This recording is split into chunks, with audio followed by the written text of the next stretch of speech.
ओम युवा भारत हासी में आपका स्वागत है। चैनल को सब्सक्राइब कर बेल आइकन पर क्लिक करें। आहार विहार सेवी समीक्षकारी विषये स्वसप्तः दाता समः सत्यपरः क्षमावान् आप्तोपसेवी च भवत्यरोगः।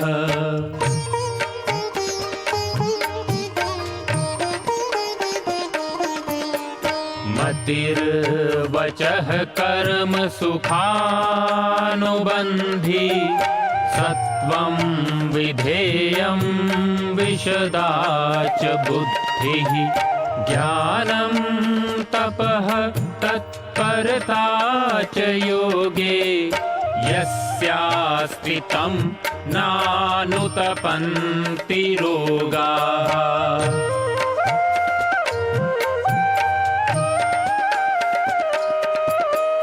योगेन चित्तस्य पदेन वाचां मलं शरीरस्य च वैदिकेन योपाकरोतं प्रवरं मुनीनां पतञ्जलिं प्राञ्जलिरानतोऽस्मि पतञ्जलिं प्राञ्जलिरानतोऽस्मि पतञ्जलिं प्राञ्जलिरानतोऽस्मि।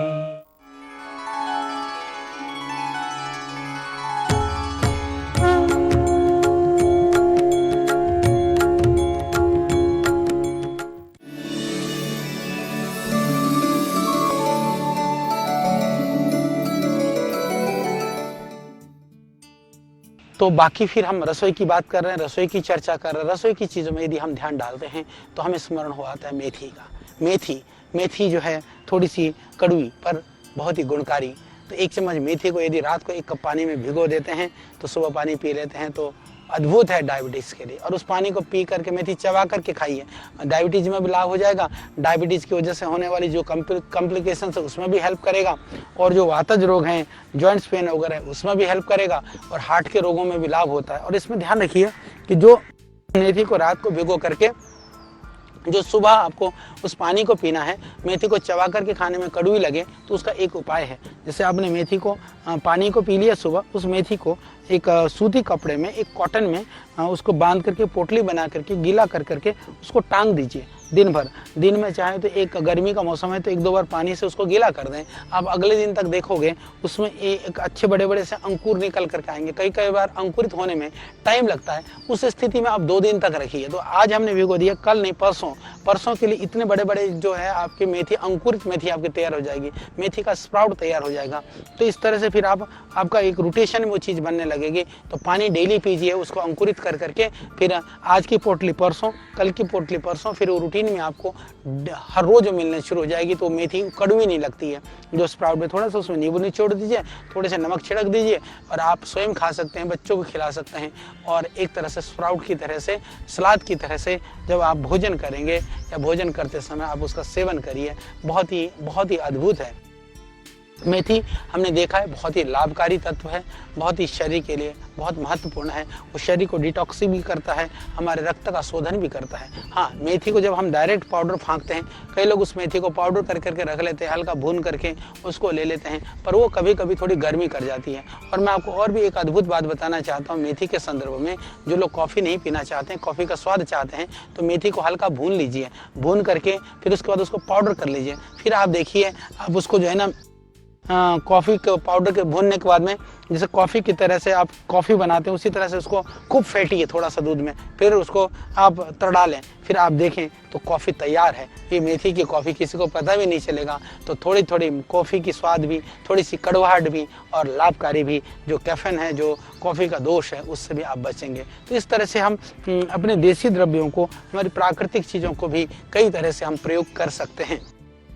थोड़ी सी उसके लिए आवश्यकता है कि हम थोड़े से अनुसंधान करें, थोड़े से रिसर्च करें, थोड़ा सा एक्सपेरिमेंट करें। जब हम दुनिया में विविध तरह के रिसर्च करते हैं, अनुसंधान करते हैं, एक्सपेरिमेंट करते हैं, तो अपने रसोई घर में एक्सपेरिमेंट करें। पर दुर्भाग्य से हम रसोई घर की एक्सपेरिमेंट की बात करते हैं तो हम तलने भुनने में एक्सपेरिमेंट करते हैं। हम ज़्यादा से ज़्यादा तली हुई चीज़ें कैसे बना सकते हैं, भुनी हुई चीज़ें कैसे बना सकते हैं, आप इंटरनेट पर देखते हैं, आप जो अलग अलग सोशल मीडिया में देखते हैं, तो ऐसे ऐसे रेसिपी और ऐसे ऐसे खाना भोजन बनाने की विधाएँ मिलती हैं, वो हेल्दी फूड, यानी कि अब डायरेक्ट उसको कैसे हम लोग ले सकते हैं, इस पर आप ध्यान दीजिए। हालांकि इस तरह की चीज़ों में भी अभी लोगों की रुचि बनी है और लोग बताते भी हैं, ऐसे लोगों को ऐसी चीज़ों को करते भी हैं। पर ये आप थोड़ा सा इस विधा को आप भी तो बढ़ा सकते हैं। हमने आप तक पहुंचाया, आप दुनिया को पहुंचाइए। हमने 2 बातें बताई, 4 बातें आप और कहीं से सीख करके बताइए। तभी यह जो ज्ञान, ये हमारा नॉलेज, ये हमारी परंपरागत, यह गुरु शिष्य की परंपरा से चले आने वाली चीज़ें, ये युगों युगों तक के लिए बहुत लोगों के जेहन और दिमाग में पहुँचे, ये हमको प्रयास करना है। इसी तरह से मेथी, हल्दी और सौंठ, ये एक अद्भुत प्रयोग है। हल्दी, मेथी, सौंठ का पाउडर, ये एक एक चम्मच यदि आप पाउडर करके सुबह शाम गर्म पानी से लेते हैं तो जोड़ों के दर्द के लिए, अर्थराइटिस के लिए, वायु विकार के लिए, सूजन के लिए बहुत ही अद्भुत है। और जो अर्थराइटिस के पुराने रोगी हैं, चाहे आप कुछ भी औषधि खा रहे हों, कुछ भी दवाई ले रहे हो, फिर भी उसके साथ में आप क्या कर सकते हैं कि हल्दी, मेथी, सौंठ का एक एक चम्मच का जो पाउडर है आप प्रतिदिन जरूर सेवन करिए। और जैसे मैंने बताया कि अर्थराइटिस के साथ साथ में जैसे डायबिटीज़ के पेशेंट के लिए भी, जैसे मैंने कहा, मेथी को अंकुरित कर करके यदि आप प्रतिदिन लेते हैं तो उसका लाभ होगा। इसी तरह से हमने आपको बताया कि मेथी को काढ़ा, जैसे आप उसको कॉफ़ी की तरह से भी ले सकते हैं। और सर्दी जुकाम कफ के लिए भी मेथी को भून करके उसके अंदर थोड़ा अदरक डाल दीजिए, उसके अंदर थोड़ा सा जो भी आप जो स्वादिष्ट चाय की तरह बनाना चाहते हैं, तो भी वो अद्भुत यह मेथी आपके लिए लाभकारी सिद्ध होगी। तो ये मेथी के कुछ गुण मैंने आपको बताए, हालांकि बहुत ही लाभकारी है। इन गुणों की चर्चा करें तो हम एक एक द्रव्य की उसके गुणों की व्याख्यान करें तो आपको लगेगा कि कितना रोगों में ये काम आ सकता है। तो अभी जो महत्वपूर्ण जो रोग हैं या जो आराम से आप जिनमें प्रयोग कर सकते हैं, उन प्रयोगों के संदर्भ में हमने चर्चा की। और विशेष कर करके अब मैं बात करूँगा रसोई घर में राई की यदि बात करें तो वो राई का जो सबसे बड़ा काम है, आप विविध तरह के सब्जियों में छोंकने में यूज करते हैं। पर क्या आप जानते हैं कि राई को यदि बारीक पीस करके थोड़ा सा गर्म करके जहाँ सूजन है वहाँ लगा करके यदि पट्टी बांध दें तो सूजन में इससे एकदम लाभ हो जाता है। और इतना ही नहीं, राई को पीस करके यदि आप लेप लगा देते हैं तो ये बहुत ही लाभकारी है। राई को पीस करके यदि आप उसको उबटन करते हैं, राई को पीस लीजिए, थोड़ी हल्दी मिला लीजिए, चाहे तो उसमें थोड़ा सा तेल मिला लें, सरसों का तेल मिला लें, नारियल का तेल मिला लें, फिर आप यदि उसका उबटन करते हैं, यानी पूरे शरीर में मालिश करते हैं, तो इससे एकदम चमक आ जाती है। जो डेड स्किन है वो उससे ख़त्म हो जाते हैं। तो ये एक अद्भुत प्रयोग है। जिनको अर्थराइटिस है, जिनको दर्द है, उनमें भी ये बहुत ही लाभकारी है। यानी कि राई के लिए, पैरालिसिस के लिए भी हमने देखा, जिनको पैरालिसिस है, यदि राई को बहुत बारीक पीस करके, हालांकि बारीक पीसने में थोड़ी कठिनाई होती है क्योंकि राई के अंदर तेल का तत्व होता है, पर उसको बहुत बारीक पीस करके यदि आप उसको कपड़ छन जैसा बना करके और उसको आप सूखे भी, यदि जहाँ बाल ज़्यादा ना हो उस शरीर में, यदि किसी शरीर में बाल ज़्यादा है तो थोड़ा तेल मिला करके मालिश करते हैं, तो ये अर्थराइटिस में और पैरालिसिस जैसे रोगों में भी यह बहुत ही लाभकारी है। जैसे मैंने बताया कि सिर दर्द के अंदर आप राई को पीस करके भी माथे में लेप लगा सकते हैं, लगा करके छोड़ दीजिए, आधा 1 घंटा आप रिलैक्स हो जाएंगे, सर दर्द में तुरंत लाभ हो जाएगा। और राई की चूर्ण में यदि मान लीजिए कि जो विनेगर है, विनेगर हमारे यहाँ भी हम लोग बनाते हैं, जैसे एप्पल विनेगर है या जामुन का विनेगर है, इसको मिला करके यदि स्किन के पेस्ट बना करके स्किन डिजीज, जिनको खाज खुजली रहता है, जिनको इस तरह की खुजली की परेशानी है, यदि उसको लगाते हैं, उसको थोड़ा सा मालिश कर करके थोड़ी देर 1-2 घंटा छोड़ दीजिए, यानी राई को विनेगर में मिला करके पेस्ट बना करके मालिश करके छोड़ दीजिए, फिर आप स्नान करिए, तो फिर उससे स्किन प्रॉब्लम में या स्किन प्रॉब्लम की वजह से जो स्किन ड्राई हो रखी है, चकत्ते पड़े हुए हैं, या विशेष कर करके मैं आपको बता देना चाहता हूँ कि ये राई को पीस करके विनेगर में मिला के लगाने से कई बार आपने देखा होगा, जैसे जो बड़े बड़े निशान पड़ जाते हैं। जैसे माताओं बहनों की डिलीवरी के बाद में हो जाता है, किसी किसी को मोटापे की वजह से हो जाते हैं। आपने देखा होगा कि स्किन जो है ना ढीली पड़ जाती है, तो वहाँ काफ़ी निशान से पड़ जाते हैं, उसमें भी ये बहुत ही लाभकारी है। यानी कि राई को पीस करके विनेगर के साथ लेप लगाना, प्रयोग करके देखिए, निश्चित लाभ होगा। क्योंकि ये बीमारियां ऐसी होती हैं कुछ जिसको रहते भी जीवन चल रहा होता है, पर जब याद आता है तो बड़ा अच्छा नहीं लगता है। तो उन बीमारियों को भी आप इससे ठीक कर सकते हैं। हम चर्चा कर रहे हैं रसोई की अद्भुत द्रव्यों के विषय में। रसोई में बहुत अद्भुत द्रव्यों का वर्णन, हम उनके गुणों का वर्णन कर रहे हैं। तो अब हम चर्चा करेंगे इसके विषय में लौंग। ये तो खैर ये चंदन का वृक्ष है, लौंग नहीं है जो मेरे पास लगा हुआ है। और हम ये अपने पतंजलि के औषधि उद्यान में बैठ करके और जड़ी बूटी की हम चर्चा कर रहे हैं, रसोई की चर्चा कर रहे हैं। निश्चित रूप से ये आपके लिए बहुत ही लाभकारी होगा, ये हमको विश्वास है। तो हम बात कर रहे हैं लौंग के विषय में, क्योंकि अचानक तेज दर्द हो जाए सर में, एकदम आधी सीधी माइग्रेन हो जाए, तब समझिए कि तब कभी कभी बड़ी भयानक स्थिति हो जाती है। तुरंत कहाँ जाएं, कौन सी दवाई खाएं, क्या करें, एकदम समझ में नहीं आता है। उस स्थिति में कुछ नहीं करना, आप थोड़े से 2-3 ग्राम लौंग ले लीजिए, उसको बारीक मिक्सी पर डाल दीजिए, थोड़ा पानी मिला करके पेस्ट बना लीजिए, सिलबट्टे पे पीसने के लिए एक को लगा दीजिए, पीस करके पूरे माथे पर और कनपट्टे पर लगाइए, आप रिलैक्स हो जाएंगे और आपको लगेगा ओहो पूरी शांति मिल गई। तो ये ऐसा अद्भुत काम करता है। और किसी को मान लीजिए कि एकदम दांत में हो जाए दर्द, अरे कुछ नहीं तो दांत दर्द के लिए आप उठा करके 2 लौंग जाड़ में दबा करके रख लीजिए, तो दांत दर्द में भी इससे तुरंत लाभ हो जाता है। कनपट्टी में दर्द हो लेप करिए, दांत में दर्द हो तो दबा करके बैठिए। और इतना ही नहीं, खांसी हो जाए तो क्या करें, खांसी हो जाए तो आप लौंग को वैसे चूसेंगे तो कम लाभ करती है, ध्यान रख लेना। लौंग यदि ऐसे ही चूसेंगे तो कम काम करेगा, परंतु यदि आप लौंग को हल्का सा भून करके फिर यदि उस चूसते रहेंगे तो खांसी में भी ये अद्भुत काम करता है, बहुत बढ़िया काम करता है। और लौंग को भून करके रखिए छोटी डिब्बे में, खांसी होती है तो लौंग काली मिर्च से आप अपने डिब्बे में रखिए और उसको चूसते रहिए, उससे बहुत ही अद्भुत लाभ हो जाता है।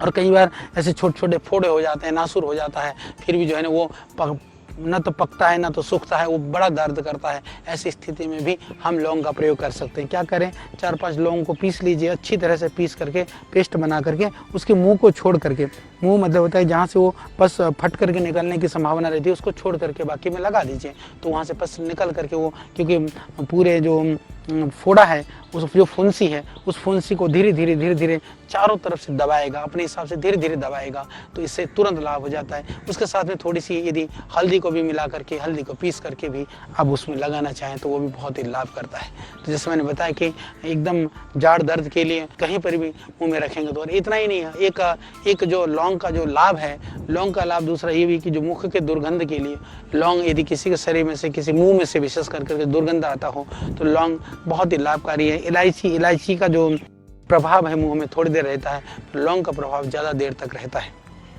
तो लौंग मुख के सुगंध के लिए, यानी मुख दुर्गंध के दूर करने के लिए भी आप प्रयोग कर सकते हैं। तो ये जो लौंग है, ये हम देखते हैं कि हमारे शास्त्रों में पूजा आदि कर्मों में भी इसको पवित्र माना गया है। वस्तुतः ये पवित्र ही नहीं है, ये अत्यंत गुणकारी भी है, ये बहुत ही लाभकारी भी है। हम इसको समझें और इनका हम प्रयोग करें कि लौंग सिर्फ मसाला नहीं है, लौंग हमारे लिए औषधि भी है, हम इसको समझें। अब हम बात करेंगे हल्दी के विषय में। हल्दी को कौन नहीं जानता है। हल्दी की जब शादी की बात हो तो बटन लगाने के लिए, चाहे मान लीजिए पेड़ा की बात हो, चोट की बात हो तो लगाने के लिए, मोच की बात हो तो खाने के लिए, तो कहीं चोट हो चाहे मोच हो, शादी हो चाहे ब्याह हो, सब जगह हल्दी के हाथ, और हल्दी तेरे तो हल्दी का जीवन, ये सर्वत्र हमारे शास्त्रों में, हमारी परंपराओं में जिसकी चर्चा है। तो ये हल्दी है हमारे ऋषियों की देन, हल्दी है भारतवर्ष की पहचान, हल्दी है भारतवर्ष के लिए एक अद्भुत औषधि। और हल्दी ही एक ऐसा एक जो हम प्रतिदिन सेवन करते हैं और जिसके अंदर नेचुरल स्टेरॉइड है, तो वो हल्दी ही एक ऐसा द्रव्य है जो स्टेरॉइड है, पर हम प्रतिदिन, जो करकुमिन है, जो कैंसर जैसे रोगों के लिए बहुत ही रामबाण है, लाभकारी है, वो भी हम हल्दी लेते हैं। मैं ऐसा समझता हूँ यदि हिंदुस्तान से हल्दी का प्रयोग बंद हो जाए, हम सब लोग सब्जी में हल्दी डालने बंद कर दें, दैनंदिन जीवन से हल्दी बाहर निकल जाए, तो न जाने यह देश और किस तरह से महामारियों और बीमारियों का घर बन जाए। तो इसीलिए हल्दी ने न जाने कितनों की जीवन की रक्षा की है, कितनों का जीवन को बचाया है। हो सकता है आप और हमको भी कोई बीमारी आनी होगी, पर वो हल्दी की वजह से रुकी हुई है, ऐसा भी हो सकता है। इसलिए हल्दी का कद्र करिए, हल्दी का कद्र कर करके उसका सही प्रयोग करना सीखिए।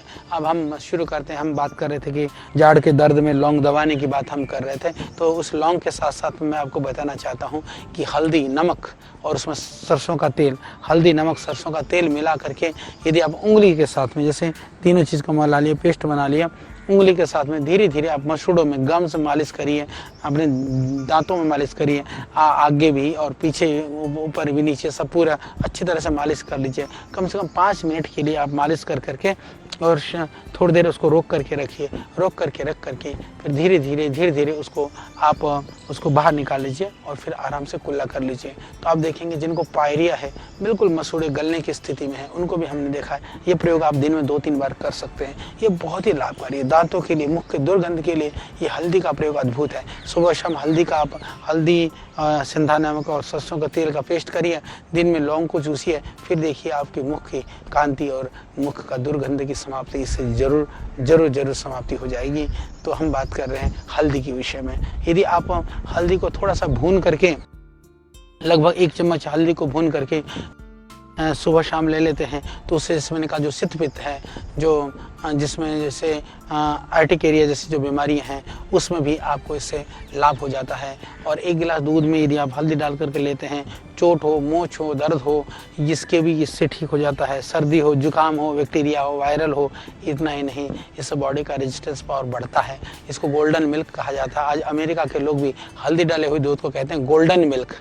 अरे भाई, वो गोल्ड तो हमारे को पहले से मिला हुआ है, तो उस गोल्ड की कदर करना सीखिए। सोना सिर्फ सोना नहीं होता है, हर पीली चीज़ सोना नहीं होती, पर हल्दी जो है वो हल्दी सोने से कम भी नहीं है। तो शरीर के दर्द में, चाहे वो चोट, चाहे आजकल लॉकडाउन है, कई बार जो है कई लोगों को मरम्मत भी हुई है, तो मरम्मत हुई हो, ठुकाई हुई हो, चाहे आप ठुक गए हों, तो भी हल्दी ही आपका काम करेगा, हल्दी ही आपकी साथी है। तो हल्दी का सेवन आप ज़रूर करिए। यदि आधे चम्मच हल्दी को भून करके, जैसे मैंने कहा कि जिसका गला बैठा हुआ है, आधी चम्मच हल्दी को भून लीजिए। उस हल्दी में थोड़ा सा अदरक हो तो थोड़ा सा अदरक का रस आप मिला दो।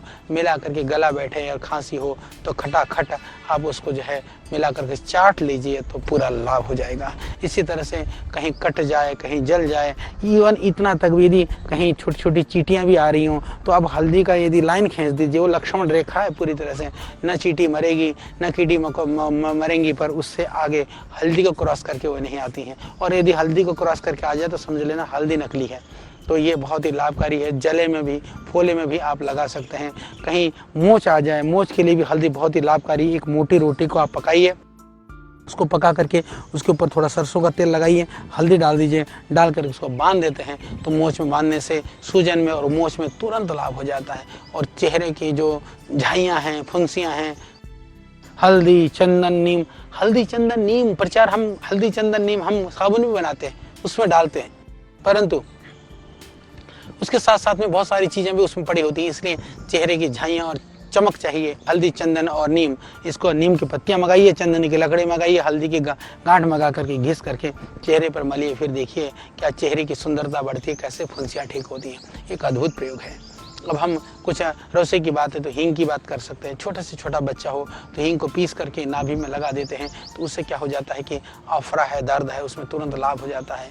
और यदि सर्दी जुकाम है तो उसको थोड़ा सा छाती में लेप कर देते हैं, तो उससे लाभ हो जाता है। और भोजन के प्रारंभ में थोड़ा सा, अब बात करते हैं हींग की, थोड़ी सी बात मैंने बता दी। अब मैं बात करना चाहता हूँ अदरक के विषय में, क्योंकि अदरक जो है ये एक अद्भुत रसोई का एक द्रव्य है कि शुरू के जैसे भोजन के प्रारंभ में खाने से भूख को बढ़ाता है, मध्य खाने से वो पाचन करता है, लास्ट में खाने से खाया हुआ पचाता है। ये लाभकारी है। और अदरक का रस को यदि शहद में मिला करके ले लेते हैं तो सबको पता है सर्दी जुकाम कफ खांसी वो सब ठीक हो जाता है। और हम सबको पता है कि यदि अदरक डाल करके सर्दी में काढ़ा बना कर पिया जाए तो ठंड भी दूर हो जाती है। दांत के दर्द में जैसे मैंने बताया लौंग को दबाने से लाभ होता है, ऐसे ही अदरक को दबाने से भी लाभ होता है। और खांसी में भी हमने देखा है कि अदरक को भून करके छोटे छोटे टुकड़े करके भून लीजिए, उसको चूसते रहेंगे या थोड़ा नमक डाल के चूस लीजिए, तो खांसी में तुरंत लाभ हो जाता है। सौंठ का पाउडर बना करके थोड़ा सा दालचीनी मिला करके आप ले लेते हैं तो हृदय शूल या घबराहट गड़बड़ हो जाता है। इससे एंजाइना में लाभ हो जाता है, हृदय को ताकत मिलती है, इससे डाइजेशन सिस्टम में ठीक रहता है। और अदरक के रस में थोड़ा नींबू का रस मिला करके आप पी लेते हैं, थोड़ा सा उसको शरबत की तरह भी पी सकते हैं और आप उसको गर्म करके भी पी सकते हैं। खासियत ये है कि अदरक के रस में थोड़ा नींबू मिला लीजिए, थोड़ा नमक मिला लीजिए, ठंडे की तरह से भी आप ले सकते हैं। ये बहुत ही लाभकारी होता है। और नींबू शहद मिला करके यदि खाली पेट गरम पीने से मोटापा भी कम हो जाता है। अदरक जिसमें शहद नींबू की हम बात करते हैं, शहद नींबू के रस में थोड़ा आप अदरक भी मिला दीजिए तो इससे मोटापा भी कम होता है। अब रसोई में बहुत सारे द्रव्य हैं, बहुत सारी हमने चर्चाएं की हैं, फिर अगले प्रकरण में अगले बातों में बहुत सारी हम बात करेंगे। तो अभी मैं एक रसोई की बात हो रही थी, एक और अद्भुत जो द्रव्य है वो नींबू की बात हम जरूर कर लेते हैं कि नींबू के रस में शहद मिलाकर चेहरे पर लगाने से और ब्लीचिंग करने से जो है ना चेहरे की किल मुहां से भाग जाते हैं और बहुत ही अच्छा है। आप उसको कहीं पर भी शरीर पर लगा सकते हैं, चमक के लिए, चेहरे के लिए आप नींबू का प्रयोग कर सकते हैं। और नींबू का प्रयोग तो हम जानते हैं भोजन के स्वाद को बढ़ाने के लिए भी बहुत ही लाभकारी है। और जिन माताओं बहनों को ओवर ब्लीडिंग होती है, रक्तस्राव ज़्यादा होता है, तो एक टोटका का मतलब ये है कि कोई जादू टोना नहीं, टोटका का मतलब ये कि देखने में सरल है पर तुरंत लाभकारी है। यदि आपको ब्लीडिंग हो रही नहीं रुक रहा है तो एक आप आधा कप ले लीजिए। आधा कप ऐसा सिर्फ गुनगुना दूध होना चाहिए जो आप गटाक से पी सकें और वो फटने से पहले, यानी कि आधा नींबू को निचोड़ करके एक बर्तन में रख लें, उसमें डाल करके खटाक से उसको पी जाएं। तो ऐसा प्रयोग यदि दिन भर 2 बार कर लेते हैं तो सुबह खाली पेट या ऋतु काल में कभी भी कर सकते हैं। इससे आप देखेंगे रक्तस्राव में तुरंत लाभ हो जाता है। ये चमत्कारिक प्रयोग है, न जाने हमने कितनों के लिए प्रयोग कराया है। ये प्रयोग दिन में 1-2 आवश्यकता के अनुसार कर सकते हैं, कुछ दिन लगातार कर सकते हैं। यदि ज़्यादा क्रिटिकल परेशानी है तो चिकित्सकीय परामर्श जरूर ले लेना चाहिए। और जैसे कि हमने बताया कि लीवर के लिए भी नींबू का रस बहुत ही लाभकारी है, इसको शहद मिला करके पी सकते हैं, वैसे भी पी सकते हैं। और नींबू के रस में यदि आप थोड़ा सा उसके अंदर नींबू रस के अंदर में जो है जैसे मैंने बताया कि प्याज का रस मिला करके और पी लेते हैं, क्योंकि प्याज भी या कच्चे प्याज में काट करके नींबू डाल करके भी ले लेते हैं, नमक डाल करके भी, ये डाइजेशन को बढ़ाता है। जो सेवन करते हैं प्याज वो लोग ले सकते हैं। नींबू के रस में थोड़ा अदरक, थोड़ा नमक मिला करके भोजन के साथ लेते हैं तो इससे भूख बढ़ती है, पाचन में सुधार होता है। और चलते समय यात्रा में यदि जी में चलाता है, उल्टी सी होती है, उस समय पर ही यदि आप थोड़ा सा नमक लगा करके नींबू चूसते हैं तो लाभ होता है। तो ये हमने चर्चा की नींबू के संदर्भ में। तो अभी हमको लगता है रसोई में बहुत सारे पदार्थ हैं, बहुत सारे द्रव्य हैं जिनकी हमें चर्चा करनी है। तो उन द्रव्यों के विषय में हम फिर आपको चर्चा करेंगे, फिर हम इसके विषय में और जानकारी आपको देंगे। इस आयुर्वेद के रहस्य को आप देखते रहिए और बहुत सारी जानकारियों के साथ हम होंगे आपके बीच में। तब तक के लिए आप हमको दीजिए विदा। ओम।